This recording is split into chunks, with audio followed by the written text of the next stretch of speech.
Bonjour à toutes et à tous et bienvenue dans cette nouvelle vidéo. Aujourd'hui on continue notre série sur l'apostasie et aujourd'hui on va s'intéresser à la femme qui enseigne.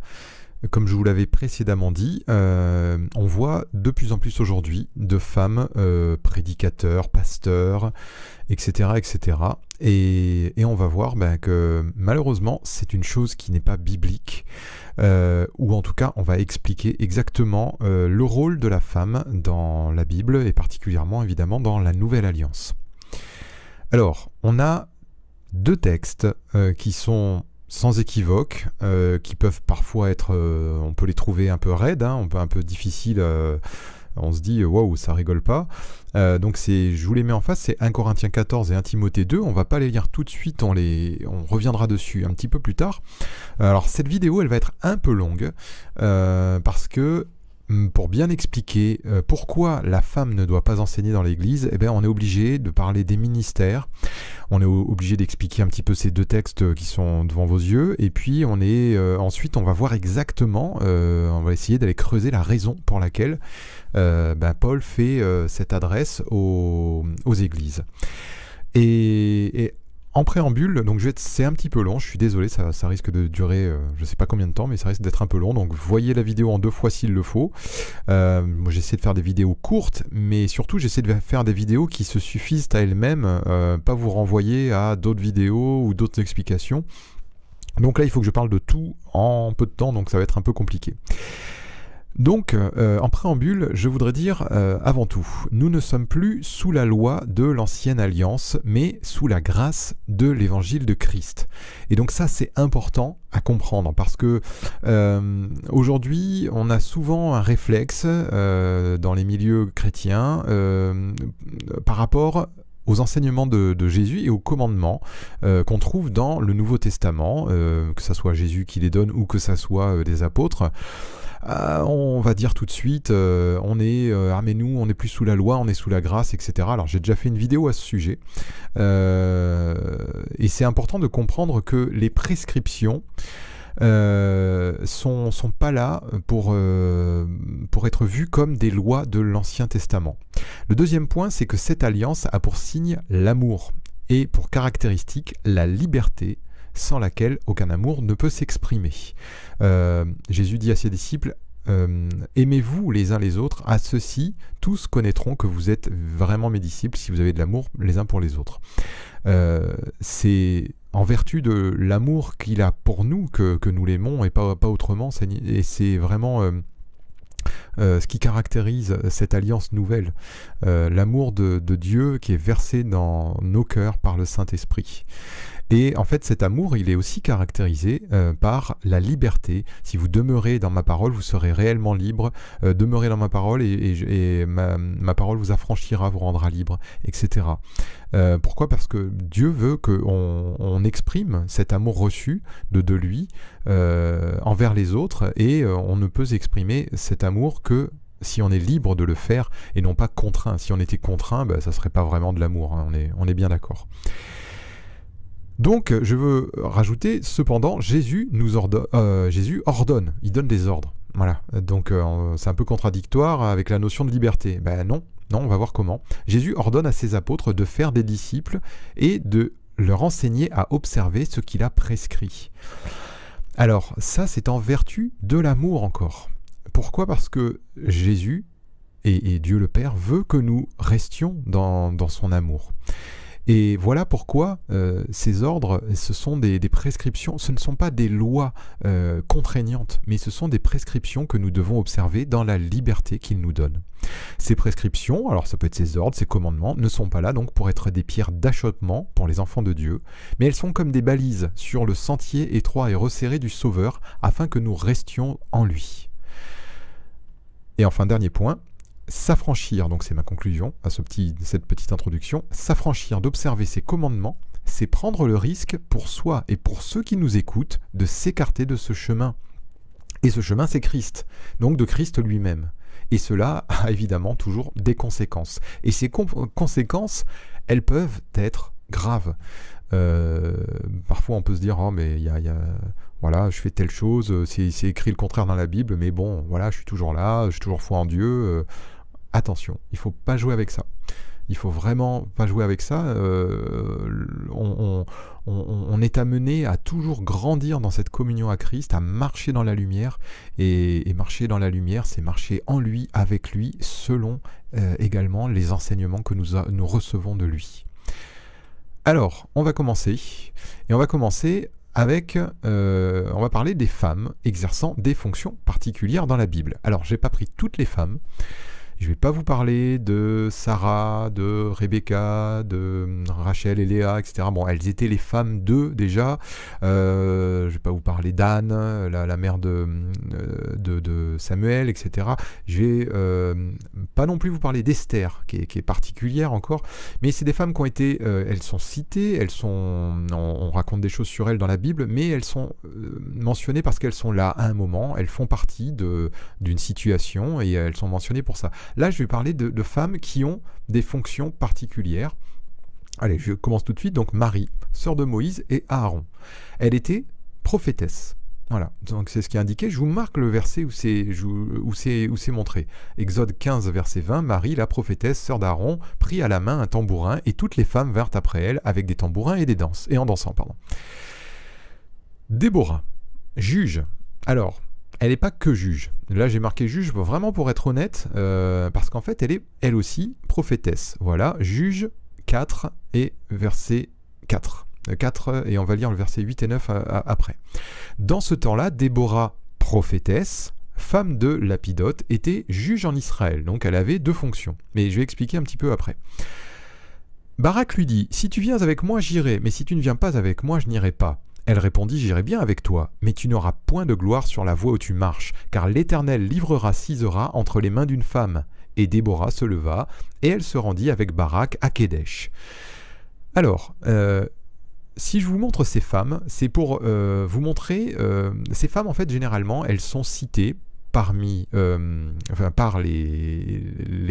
femmes, ou en tout cas les personnes qui vous raconte que les femmes peuvent avoir des ministères, qu'elles ont un ministère comme les hommes dans la parole, etc. Et elle cite toujours Déborah, alors Marie et d'autres, elle les cite comme des exemples en disant, ben voyez, Déborah, elle était juge en Israël, donc une place d'autorité, Dieu la donne également aux femmes.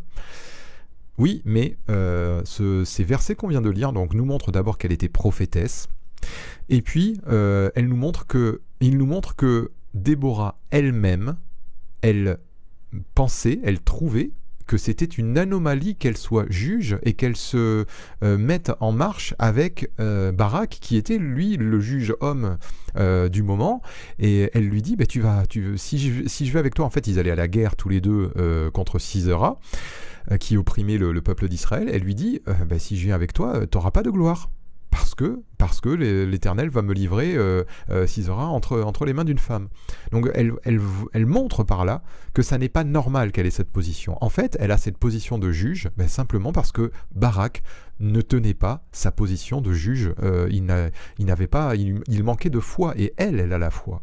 Et là, je rejoins par contre tous ceux qui disent, voilà, quand il n'y a pas d'hommes, Dieu il prend des femmes, etc. C'est vrai. C'est vrai que si les hommes ne font pas ce à quoi Dieu les appelle, eh bien Dieu va trouver quelqu'un pour faire le travail, pour faire sa volonté, et il peut tout à fait choisir une femme. Mais ça reste, là, dans ce cas, dans les cas qui nous occupent, ça reste, et là c'est vraiment la seule exception, Déborah, ça reste vraiment, on va dire, exceptionnel, anecdotique. Voilà. Troisième personne, Hulda, la prophétesse. Je cite le verset, on va accélérer. Elle est prophétesse encore. Et dernière personne, je cite, bon, il y en a bien d'autres, bien sûr, j'étais un peu vite. Anne, prophétesse. Luc 2, verset 36, il y avait aussi une prophétesse, Anne, fille de Phanuel, de la tribu d'Aser. Et là, on est dans le Nouveau Testament. Mais attention, c'est ça que je veux vous montrer, c'est pour ça que je vous ai mis ces femmes. Toutes ces femmes, elles font partie de l'Ancienne Alliance. Même Anne, que je vous mets, qui est dans l'évangile de Luc, Jésus vient de naître, et Jésus n'est pas encore mort et ressuscité, donc la Nouvelle Alliance n'est pas encore là. Toutes ces femmes font partie de l'Ancienne Alliance. Et c'est bien pour ça que je voulais vous faire remarquer ça, c'est qu'on cite souvent, vous voyez, une telle, elle était prophétesse, une telle, elle était prophétesse. Attention, dans l'Ancienne Alliance, Dieu ne parlait aux hommes que par des prophètes et de temps en temps des prophétesses. Pourquoi? Parce que l'Esprit Saint n'était pas répandu sur toute chair. Dans la Nouvelle Alliance, l'Esprit Saint est répandu sur toute chair. Dans l'Ancienne Alliance, Dieu choisissait des hommes, des femmes particuliers, particulières, à qui il révélait certaines choses pour les communiquer au peuple. Et ce que je vais vous montrer, c'est que ces ministères de prophètes et prophétesses, ils ne sont pas en rapport avec les ministères qui sont donnés dans la Nouvelle Alliance. Dans la Nouvelle Alliance, dans l'Ancienne Alliance, il n'y avait pas d'apôtres, il n'y avait pas de pasteurs, il n'y avait pas de docteurs, il n'y avait pas d'évangélistes, il n'y avait pas de tout ça. Et le ministère de prophètes et prophétesses, eh bien c'était simplement, on appelait prophètes et prophétesses les hommes, les femmes, qui avaient cette communication, cette relation directe avec Dieu, par l'Esprit de Dieu, et on allait les consulter. Dans la Nouvelle Alliance, on ne va pas consulter un prophète ou une prophétesse. On parle soi-même directement à Dieu. Donc c'est vraiment pour vous montrer que les ministères de l'Ancienne Alliance sont différents et ne sont pas en aucun cas à mettre en relation avec les ministères de la Nouvelle Alliance. Alors maintenant je m'attaque à les arguments que défendent les femmes qui veulent prêcher, etc. On nous parle toujours de certaines femmes du Nouveau Testament. Donc on va voir Priscille ou Prisca. Et on va lire le texte qui la concerne, enfin l'un des textes, il y en a quelques-uns, mais un juif nommé Apollos, originaire d'Alexandrie, homme éloquent et versé dans les Écritures, vint à Éphèse. Il était instruit dans la voie du Seigneur et fervent d'esprit. Il annonçait et enseignait avec exactitude ce qui concerne Jésus, bien qu'il ne connût que le baptême de Jean. Il se mit à parler librement dans la synagogue. Aquilas et Priscille, l'ayant entendu, le prirent avec eux et lui exposèrent plus exactement la voie de Dieu. Alors, ce texte, il est là, souvent on nous dit, ben voilà, Aquilas et Priscille, ils ont exposé la voie de Dieu à Apollos. Ça veut dire que Priscille, elle a enseigné, donc Priscille, elle enseignait. Attention, il s'agit d'enseigner une personne. Il s'agit c'est même pas l'enseigner, c'est lui exposer la voie de Dieu. Pourquoi? Parce qu'il ne connaissait que le baptême de Jean, donc il y avait quand même pas mal de boulot. Et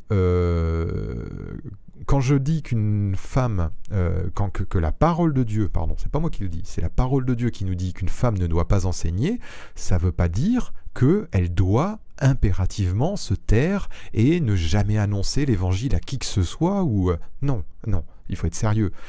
Bien entendu qu'une femme, elle peut parler, si elle croise quelqu'un dans la rue qui est complètement perdu, qui est sur le point de se suicider, elle va pas lui dire bon ben débrouille-toi, salut, je suis une femme, je suis désolé. Non, bien sûr. Et puis là, il s'agit d'une femme et elle est avec son mari et ils enseignent tous les deux, ils exposent tous les deux la voie de Dieu. Voilà, donc ce verset-là, c'est largement insuffisant pour dire que une femme peut enseigner, je suis désolé. Phébé, Romains 16, versets 1 et 2. Je vous recommande Phébé, notre sœur qui est diaconesse de l'église de Cendrée, afin que vous la receviez en notre Seigneur d'une manière digne des saints et que vous l'assistiez dans les choses où elle aura besoin de vous, car elle en a donné aide à plusieurs et à moi-même. C'est Paul qui parle, et on voit que Phébé, elle est diaconesse. Il la nomme comme ça. Et pourquoi il la nomme comme ça? Parce qu'elle a donné assistance à plusieurs et donc à lui. Donc là encore, il n'est pas question d'enseignement dans ce cas-là. Alors on va voir la dernière. Junias, on nous dit souvent, alors là moi je suis... les bras m'en tombent quand j'entends des choses comme ça. Romains 16, verset 7. « Saluez Andronicus et Junias, mes parents et mes compagnons de captivité qui jouissent d'une grande considération parmi les apôtres, et qui, même, ont été en Christ avant moi. » Donc, comme il y a Andronicus et Junias et qu'il y a apôtres, on nous dit, dans le même verset, pardon, eh bien on nous dit, Andronicus et Junias sont des apôtres. Alors, premièrement, Junias, il y a la moitié des manuscrits qui nous parlent de Junia et l'autre moitié de Junias, donc avec ou sans S. Donc déjà, ça pourrait signifier que soit c'est un homme, soit c'est une femme, dans certains cas. Donc on n'est pas bien sûr. Mais, personnellement, je pense que Junias est une femme. Andronicus est certainement son mari, puisqu'il parle de mes parents, donc certainement il parle d'un homme et d'une femme. Hein, on va pas chipoter. Mais en tout cas, moi je ne comprends pas qu'on puisse tordre, parce que ça c'est tordre les Écritures, hein. C'est ça tordre les Écritures, dire, Andronicus et Junias, grande considération parmi les apôtres, donc ils sont apôtres, Non, ça, bah, écoutez, c'est simple. Je vais vous redire cette phrase en disant « Saluez Pierre et Paul, qui jouissent d'une grande considération parmi les bouddhistes. » Voilà. Imaginez un groupe de bouddhistes, eh ben, ils considèrent Pierre et Paul, c'est des hommes excellents, des hommes de Dieu, ben voilà. Est-ce que ça veut dire que Pierre et Paul sont bouddhistes? Évidemment que non. Voilà, donc voilà comment on tord les Écritures, et ça, ben, rejetez-le. Rejetez ces gens qui vous disent ça.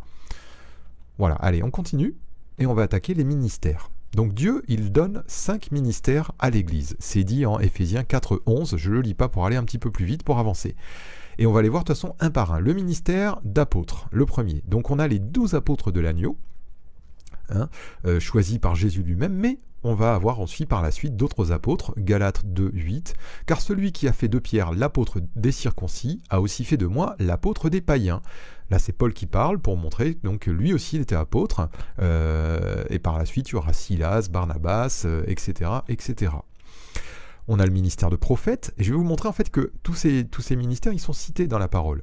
Acte 13.1, il y avait dans l'église d'Antioche des prophètes et des docteurs, Barnabas, Siméon, appelé Niger, Lucius de Cyrène, Manahem, qui avait été élevé avec Hérode, le tétrarque, et Saul.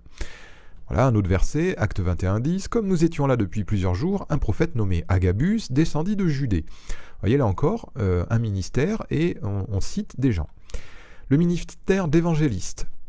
Alors, je reviens juste au passage. On voit que Saul, dans Acte 13.21, ici, là, on voit que Saul, il était prophète ou docteur, mais qu'ensuite, il est passé apôtre.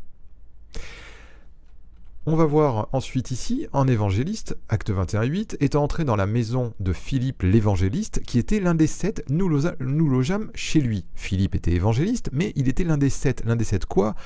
Je ne l'ai pas mis, mais c'était un des 7 diacres, 7 premiers diacres qui avaient été nommés. Et lui aussi, donc, il est passé de diacre à évangéliste. Il a eu une promotion. Non, je plaisante, mais c'est pour dire que les ministères sont donnés, mais les ministères sont des fonctions. Ce ne sont pas des titres, ce sont des fonctions que des hommes vont avoir à un moment ou à un autre.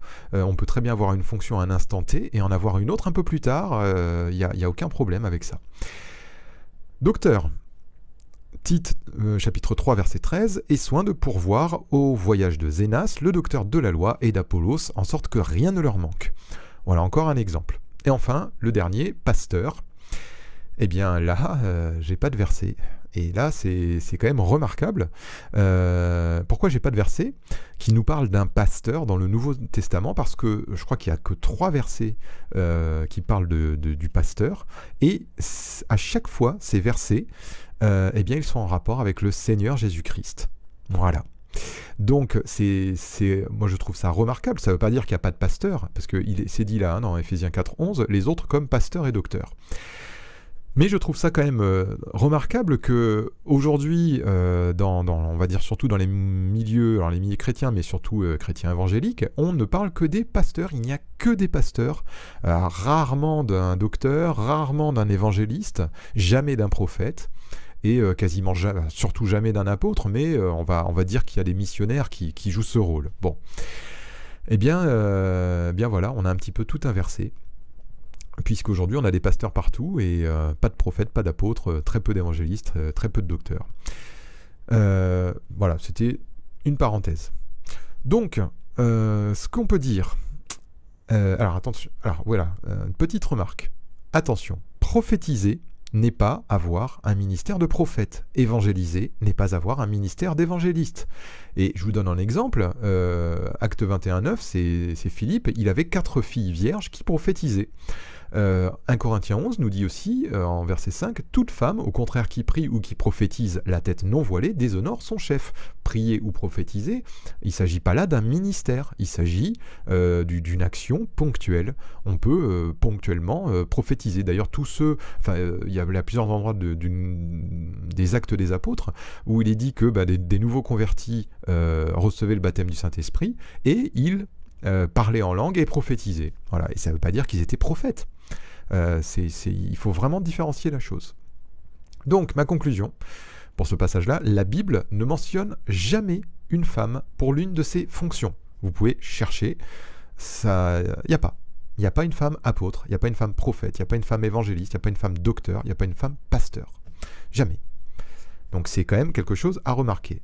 Mais on va pouvoir m'objecter que, mais attention, il est dit qu'il n'y a plus ni homme ni femme.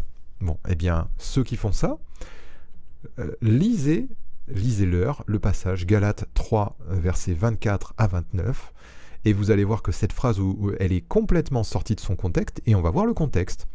Ainsi la loi a été comme un pédagogue pour nous conduire à Christ, afin que nous fussions justifiés par la foi. C'est ça le contexte. La foi étant venue, nous ne sommes plus sous ce pédagogue, car vous êtes tous fils de Dieu par la foi en Jésus-Christ. C'est la foi le contexte. Vous tous qui avez été baptisés en Christ, vous avez revêtu Christ. La foi en Jésus-Christ.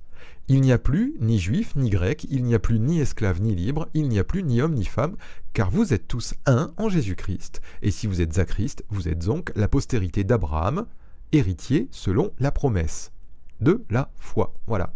Donc le contexte, quand on dit il n'y a plus ni homme ni femme, c'est par rapport à la foi, on est tous un en Jésus-Christ.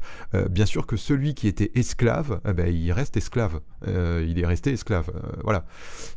Donc voilà encore une fois que les arguments qu'on nous amène pour nous dire que des femmes peuvent prêcher, des femmes peuvent enseigner, etc., sont faux, ni plus ni moins. Et en tout cas, ces ministères, ces 5 ministères-là, ils sont dédiés dans la parole aux hommes. Alors, on va continuer. Alors ça, je vous le dis d'avance pour commencer à se familiariser avec l'explication qui va venir. Dieu a donné un unique commandement à Adam.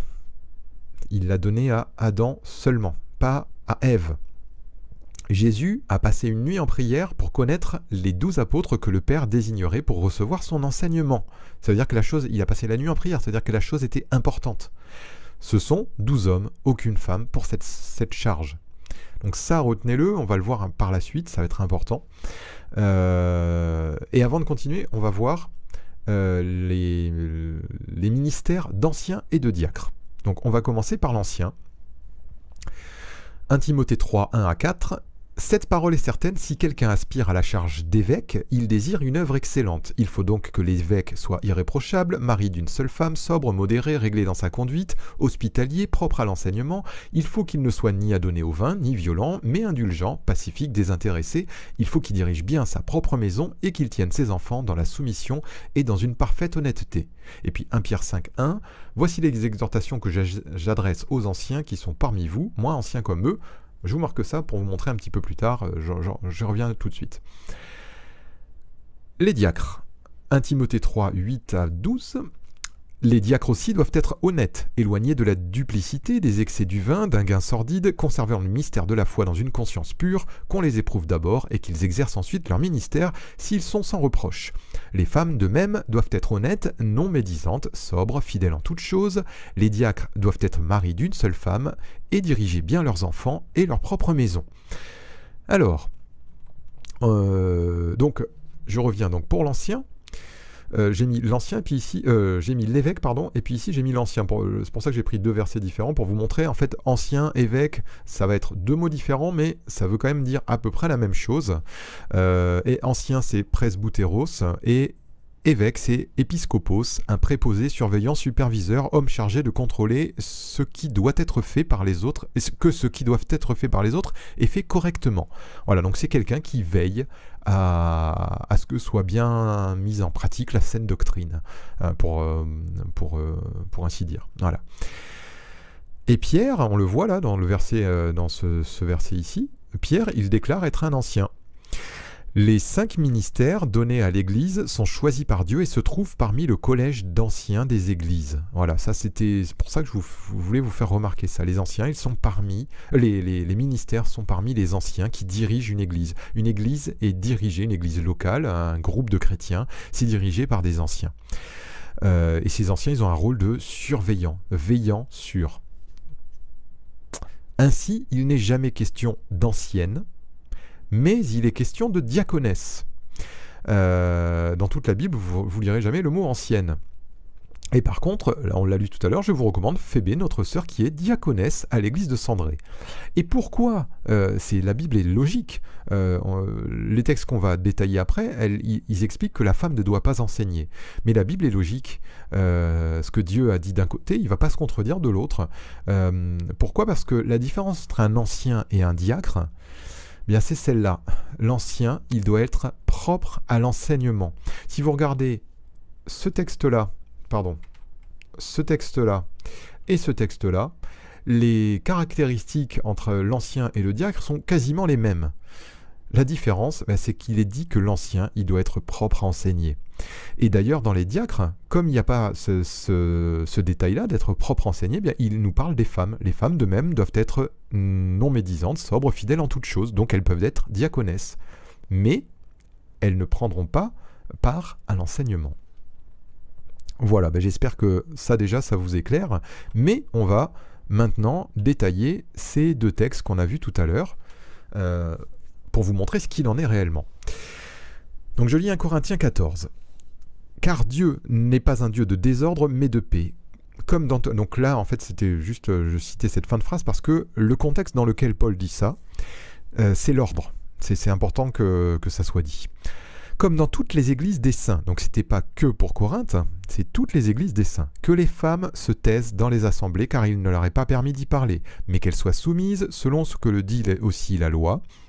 Si elles veulent s'instruire sur quelque chose, qu'elles interrogent leur mari à la maison, car il est malséant à une femme de parler dans l'église.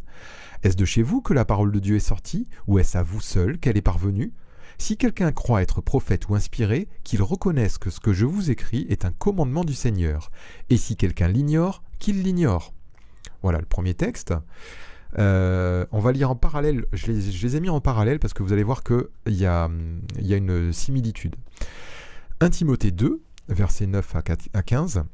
Je veux aussi que les femmes vêtues d'une manière décente avec pudeur et modestie ne se parent ni de tresses, ni d'or, ni de perles, ni d'habits somptueux, mais qu'elles se parent de bonnes œuvres, comme il convient à des femmes qui font profession de servir Dieu. Que la femme écoute l'instruction en silence, avec une entière soumission. Je ne permets pas à la femme d'enseigner, ni de prendre de l'autorité sur l'homme, mais elle doit demeurer dans le silence. Car Adam a été formé le premier, Ève ensuite. Et ce n'est pas Adam qui a été séduit, c'est la femme qui, séduite, s'est rendue coupable de transgression. Elle sera néanmoins sauvée en devenant mère si elle persévère avec modestie dans la foi, dans la charité et dans la sainteté. Alors, j'évacue tout de suite le « elle sera néanmoins sauvée en devenant mère ». Là, on pourrait penser une femme, si elle ne devient pas mère, elle ne peut pas être sauvée. Non. Il faut relier ça à ce qui est dit au-dessus quand Paul ramène au jardin d'Éden, enfin au jardin, voilà, et à la chute. Persévérer avec foi, dans la foi, avec modestie, dans la foi, dans la charité, dans la sainteté. C'est ça qui nous sauve, voilà. Le sauver en devenant mère, bon voilà, ça a fait couler beaucoup d'encre, mais bon, je passe là-dessus, c'était juste un détail. Alors, vous voyez, il y a un parallèle. Le contexte nous indique quelle doit être la position de la femme dans le peuple de Dieu et sa tenue lors d'assemblée. Voilà ce qu'il nous dit. Et j'ai mis de la même couleur pour ces versets parce que ça nous montre, les femmes se taisent dans les assemblées, dans 1 Corinthiens 14, il ne leur est pas permis d'y parler mais qu'elles soient soumises. Et puis l'autre nous dit que la femme écoute l'instruction en silence avec une entière soumission. C'est la même pensée qui est là. Deuxièmement, le silence et la soumission demandée ne sont pas absolus, mais sont en rapport avec l'instruction et l'enseignement. Pourquoi je dis qu'ils ne sont pas absolus? Parce que dans l'épître aux Corinthiens, là on est dans 1 Corinthiens 14, mais dans trois chapitres avant, dans 1 Corinthiens 11, Paul dit que la femme, elle peut prier ou prophétiser. Si elle prophétise, c'est pas toute seule à la maison, c'est dans une assemblée. Donc, elle peut parler, il n'y a pas de problème. Là, c'est en rapport avec l'instruction. Si elles veulent s'instruire sur quelque chose, qu'elles interrogent leur mari à la maison. Et là, je ne permets pas, donc c'est l'instruction, et là, je ne permets pas à la femme d'enseigner. Voilà. Donc c'est bien pour vous montrer que cette indication à rester dans le silence est en rapport avec l'instruction pour les deux fois. Et dernier point, est-ce de chez vous que la parole de Dieu est sortie, ou est-ce à vous seul qu'elle est parvenue? car Adam a été formé le premier, Ève ensuite, et ce n'est pas Adam qui a été séduit, c'est la femme qui, séduite, s'est rendue coupable de transgression. Là, il nous ramène dans les deux cas, c'est une évocation de ce qui s'est passé dans le jardin d'Éden lors de la chute. Donc, je répète, cette défense d'enseigner pour la femme et ce silence qu'elle doit garder est en rapport avec l'instruction. Et dans les deux cas, il nous ramène au jardin d'Éden. Donc il va falloir qu'on aille au début de la Bible, dans la Genèse, pour comprendre ce qui se passe. Genèse chapitre 1 verset 5, « Dieu appela la lumière du jour, et il appela les ténèbres nuit. Ainsi il y eut un soir et il y eut un matin, ce fut le premier jour. » Je vais vous expliquer pourquoi je vous fais lire ce verset. Et puis on va lire Genèse chapitre 2 verset 15 à 23, pour lire comment Dieu a créé la femme. L'Éternel Dieu prit l'homme et le plaça dans le jardin d'Éden pour le cultiver et pour le garder. L'Éternel Dieu donna cet ordre à l'homme. « Tu pourras manger de tous les arbres du jardin, mais tu ne mangeras pas de l'arbre de la connaissance du bien et du mal, car le jour où tu en mangeras, tu mourras. » L'Éternel Dieu dit « Il n'est pas bon que l'homme soit seul, je lui ferai une aide semblable à lui. » L'Éternel Dieu forma de la terre tous les animaux des champs et tous les oiseaux du ciel, et il les fit venir vers l'homme pour voir comment il les appellerait, et afin que tout être vivant portât le nom que lui donnerait l'homme. Et l'homme donna des noms à tout le bétail, aux oiseaux du ciel et à tous les animaux des champs. Mais pour l'homme, il ne trouva point d'aide semblable à lui. Alors l'Éternel Dieu fit tomber un profond sommeil sur l'homme, qui s'endormit. Il prit une de ses côtes et referma la chair à sa place. L'Éternel Dieu forma une femme de la côte qu'il avait prise de l'homme, et il l'amena vers l'homme. Et l'homme dit, voici cette fois celle qui est os de mes os et chair de ma chair. On l'appellera femme parce qu'elle a été prise de l'homme. » Alors, ce texte, un petit peu long, hein, mais il nous montre tout ce processus qui a amené Dieu à former la femme et comment il l'a fait. Et le mot que je veux vous faire remarquer ici, c'est « appela ». C'est pour ça que j'avais mis ce verset. Dieu appela. Et ensuite, il a amené les animaux de la terre afin que l'homme les appelle, qu'il leur donne un nom. Et on voit que l'homme, il a fait la même chose, le Seigneur a fait la même chose avec la femme. Il a créé la femme et ensuite il l'a amenée à l'homme afin que l'homme lui donne un nom. Et ce mot, c'est systématiquement le mot kara en hébreu. C'est le même mot partout. Nommer quelqu'un ou quelque chose, c'est prendre autorité sur ce qu'on a nommé. Un autre exemple, par exemple, dans Daniel, au premier chapitre. Je nommais Daniel et ses amis, on leur donne un autre nom que celui qu'ils avaient quand ils sont dans un pays étranger. C'est pour vraiment marquer l'autorité sur eux. On leur fait perdre leur ancienne identité pour leur en donner une nouvelle, parce qu'ils sont sous une nouvelle autorité. Eh bien là, c'est pareil. Dieu, il a appelé la lumière, jour, les ténèbres, etc. Il a pris autorité sur sa création, simplement. Mais il ne l'a pas fait pour les animaux et il ne l'a pas fait pour la femme. Pour les animaux, il a voulu que ce soit l'homme qui ait l'autorité sur les animaux. Et ensuite, on voit également qu'il fait la même chose, c'est le même processus avec la femme. Voilà, c'est ce que je viens de vous dire. Voilà, et pourquoi ? Dieu agit ensuite de la même manière avec la femme, il amène l'homme et l'homme lui donne un nom pour que l'homme ait l'autorité sur la femme. Et l'homme appelle la femme, donc l'homme il est Ish et la femme il l'appelle Isha. Et c'est c'est un dérivé en fait, le mot Isha pour la femme. Il dérive du mot Ish de l'homme. Donc si on devait traduire littéralement, il faudrait dire un homme et une homesse. Vous voyez, ça serait se rapprocher plus du texte hébreu. C'est, je crois, d'ailleurs traduit comme ça dans les versions Martin de la Bible. Pour bien montrer, en fait, que la créature qui est la femme, eh bien, elle vient de l'homme. Elle a été faite pour l'homme. Donc, c'est-à-dire que la femme procède de l'homme. Sans l'homme, elle n'est pas.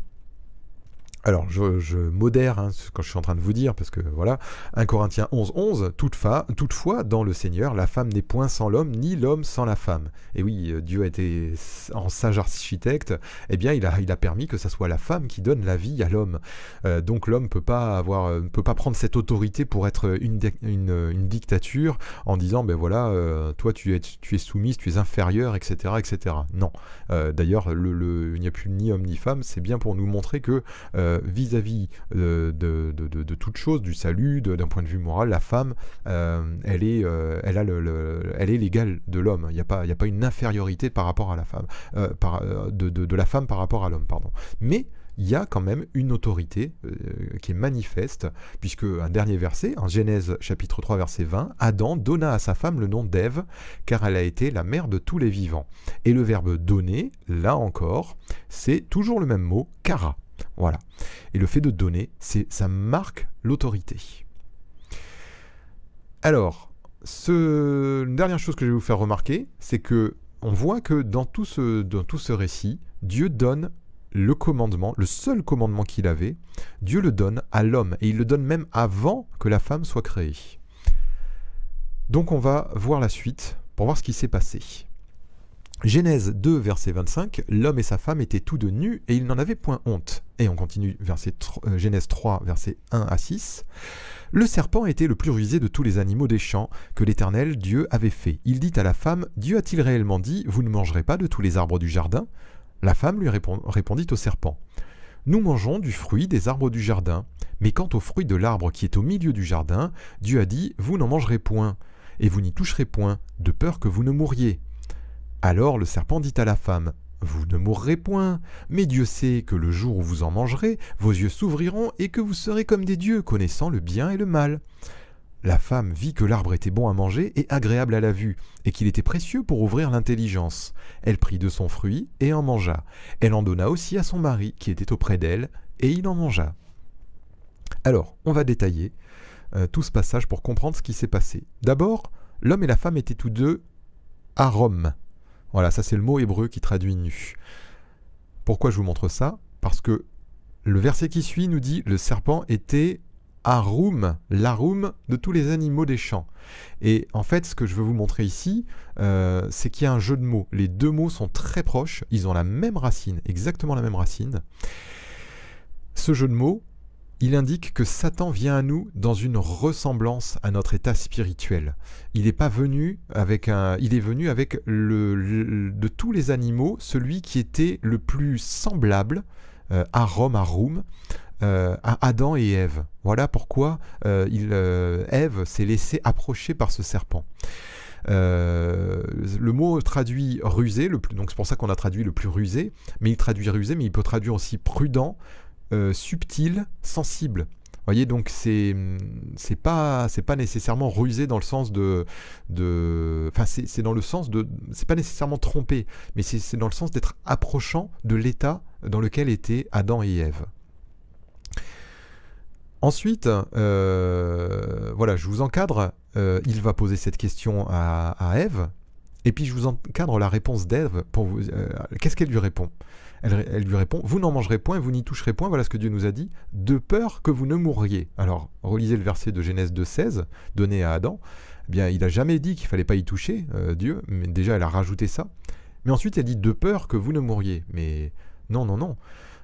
Car le jour où tu en mangeras, tu mourras. C'est sans équivoque. Il n'y a pas d'incertitude. Là, elle met une incertitude. Et évidemment, le serpent en profite. Vous ne mourrez point. Là, par contre, là, lui, il commence à affirmer. Et on va voir que dans le verset 5 et 6, là, c'est deux versets, on va voir le parallèle qu'il y a entre la suggestion que va lui faire le serpent et la réponse à cette suggestion d'Ève. Donc vous ne mourrez point, voilà, il affirme déjà. Mais Dieu sait que le jour où vous en mangerez. Donc là, il lui suggère d'en manger.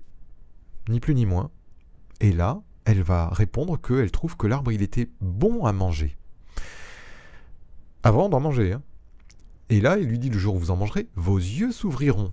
Et la femme, elle vit que l'arbre était quoi? Il était bon à manger et agréable à la vue. Allons bon. Ensuite, et vous serez comme des dieux, connaissant le bien et le mal. Précieux pour ouvrir l'intelligence. Vous voyez, en fait, il y a un parallèle. Elle a répondu à la suggestion du serpent. Pourquoi? Parce que en fait, elle ne s'était pas retournée vers son mari pour lui dire, mais qu'est-ce qu'il nous a dit exactement? Parce que le commandement, il avait été donné à Adam et pas à Ève. Et souvenez-vous que Jésus, son enseignement, il l'a donné à 12 disciples hommes. Pas de femmes, là encore. La femme se laisse séduire. Et comment elle se laisse séduire? La séduction, elle consiste dans l'acceptation d'une parole autre que celle de Dieu. Et vous voyez, là, en versets 5 et 6, on voit qu'elle a accepté tout ce que lui a suggéré le serpent. Et ce faisant, eh bien, elle a accepté une parole autre que celle de Dieu. L'homme accepte la proposition de la femme, et pourquoi il le fait? Donc ensuite, elle prend du fruit, elle le mange, elle en donne aussi à son mari, qui est auprès d'elle, et il en mange. Ça veut dire que lui aussi, il a assisté à toute la scène, il était là, hein. Il n'était pas parti ailleurs, hein. Il était là, il a assisté à toute la scène. Et qu'est-ce qui se passe? Eh bien, en fait, elle a mangé du fruit, et puis qu'est-ce qui se passe? Adam a vu que la conséquence, la mort indiquée par Dieu, n'était pas immédiatement visible. Alors, il choisit de suivre sa femme dans la désobéissance à la parole reçue de Dieu. Vous voyez, alors ça je trouve que c'est important de bien penser à ça. C'est que une femme qui va prêcher, elle va pas nécessairement dire des choses fausses. Hein, c'est parce que je suis pas en train de vous dire ça. Une femme qui connaît son Seigneur, il y a aucune raison qu'elle dise des choses fausses. Seulement, s'il y a des erreurs, eh bien, on ne va pas nécessairement les discerner. Et en fait, on ne voit pas tout de suite la conséquence. Là, Adam, il ne voit pas tout de suite la conséquence que Dieu lui a indiqué, la mort. Alors, il décide d'en manger, lui aussi. Et finalement, lui aussi accepte la parole du serpent. Voilà comment le serpent l'a atteint. Dieu ne veut pas que la femme enseigne, afin que ce qui arriva du temps d'Adam et Ève ne se reproduise pas. Le serpent n'a pas changé de méthode, il est subtil, il est rusé, il sait qu'il peut atteindre l'homme au travers de la femme. Et ça ne changera jamais. Donc, en fait, il s'agit ici de protéger l'homme et la femme. Ce que Dieu veut, c'est nous protéger. Dans cette histoire que la femme n'enseigne pas, Dieu veut vraiment protéger l'Église, l'homme et la femme tous les deux. Alors, seulement, il y a une femme qui enseigne dans la Nouvelle Alliance. Et oui, il y a une femme. Et on va lire un long passage, je suis désolé, c'est un petit peu long, mais c'est pour bien qu'à chaque fois on contextualise pour pas qu'il y ait d'équivoque et que vous voyez aussi les conséquences. Apocalypse 2, versets 18 à 29. Écrit à l'ange de l'église de Thyatire, voici ce que dit le Fils de Dieu, celui qui a les yeux comme une flamme de feu et dont les pieds sont semblables à de l'airain ardent. Je connais tes œuvres, ton amour, ta foi, ton fidèle service, ta constance et tes dernières œuvres plus nombreuses que les premières. Mais ce que j'ai contre toi, c'est que tu laisses la femme Jézabel, qui se dit prophétesse, enseigner et séduire mes serviteurs pour qu'ils se livrent à l'impudicité et qu'ils mangent des viandes sacrifiées aux idoles. Je lui ai donné du temps afin qu'elle se repentît, et elle ne veut pas se repentir de son impudicité. Voici, je vais la jeter sur un lit et envoyer une grande tribulation à ceux qui commettent adultère avec elle, à moins qu'ils ne se repentent de leurs œuvres. Je ferai mourir de mort ses enfants, et toutes les églises connaîtront que je suis celui qui sonde les reins et les cœurs, et je vous rendrai à chacun selon vos œuvres. À vous, à tous les autres de Thyatire qui ne reçoivent pas cette doctrine et qui n'ont pas connu les profondeurs de Satan comme il les appelle, je vous dis, je ne mets pas sur vous d'autres fardeaux. Seulement ce que vous avez, retenez-le jusqu'à ce que je vienne. À celui qui vaincra et qui gardera jusqu'à la fin mes œuvres, je donnerai autorité sur les nations, il les pètera avec une verge de fer comme on brise les vases d'argile, ainsi que moi-même j'en ai reçu le pouvoir de mon Père. Et je lui donnerai l'étoile du matin, que celui qui a des oreilles entende ce que l'Esprit dit aux églises.